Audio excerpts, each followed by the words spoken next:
ఈ చద్దన్నం అనేది నేను నాకు తింటానని నుంచి అలవాటు. ఈ మధ్య ఇలా కొండకొని రాత్రి పెరుగుతో తోడు పెట్టి పొద్దున్న తినడం అలవాటు చేసింది మా ఆవిడ. దీనివల్ల చాలా హెల్త్ చాలా బాగుంటుంది. ఎందుకంటే ఇప్పుడు దోశలు టిఫిన్లు అంటారు కానీ అవి కడుపు నిండా ఏం చెయ్యాలి. ఇది తినడం వలన ఇలా ఉల్లిపాయలు అనుకుని తింటే మళ్ళీ 12:30 వరకు ఆకలి లేదు.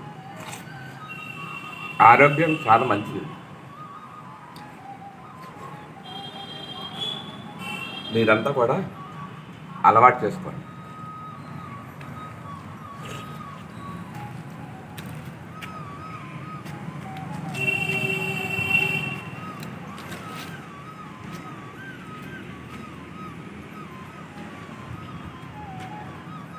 అందుకే పెద్దలు అన్నారు, పెద్దల మాట చెద్దన్న మూటని.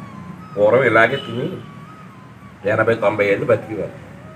ఇప్పటికీ నాకు బీపీ కానీ షుగర్ కానీ అటువంటివి ఏం లేవు.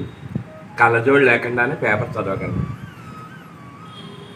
ఏమండో ఈ చెద్దన్న ఒకటి తింటే సరిపోదు, దీని తోడు యోగా, వాకింగ్ అవి కూడా చేయడం అలవాటు చేసుకోండి.